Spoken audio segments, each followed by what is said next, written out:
मेरी शादी उस वक्त कर दी गई जब मैं सिर्फ 18 साल की थी। अभी एफएससी कर रही थी जब मेरा पहला रिश्ता आया और सिर्फ 6 महीने के अंदर मेरी शादी हो गई। शादी के बाद मेरी ज़िंदगी एक अजाब बन गई। सास ने पहले दिन ही कह दिया था कि तुम मेरे बेटे की पसंद नहीं हो, तुम्हें सिर्फ मेरी सुननी है।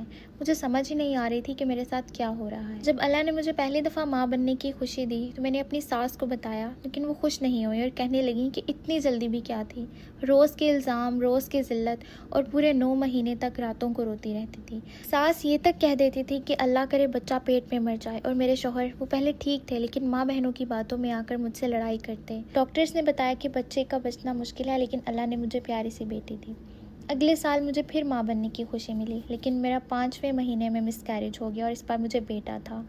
4 साल बाद अल्लाह ने मुझे एक और बेटी दी और हॉस्पिटल में मुझे कोई देखने तक नहीं आया और ये कहने लगे कि एक और बेटी पैदा कर ली है। मेरा शौहर बिल्कुल बदल चुका था। डिप्रेशन का शिकार, रोज़ की मारपीट, दीवार के साथ सर पटकना, मेरा बचपन, मेरी जवानी सब कुछ ज़ाया हो गया। मेरी सास ने मुझे ज़िंदगी भर जलील किया, जादू करवाया, बस इसलिए कि उसका बेटा सिर्फ उसका रहे, अपनी बीवी का ना हो। लेकिन मौत से पहले वो खुद माफ़ी मांग कर चली गई। बंदे अपने अपने घर चली गई, उन्हें अलग अलग घर और सुकून मिल गए, लेकिन मेरा सुकून छीन लिया गया। मेरे हस्बैंड को पागलपन और डिप्रेशन के हवाले कर दिया गया। आज 11 साल बीत गए हैं।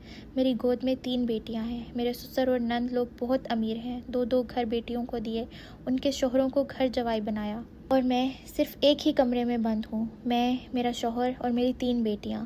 पूरा घर खाली है। दोनों बहुओं को घर से मार के भगा दिया और मुझे भी एक कमरा देना या एक छोटा सा घर दिला देना भी इनको मंजूर नहीं। आज भी मैं सोचती हूँ ये पैसा, ये गाड़ियाँ सब कब्र में चले जाना है।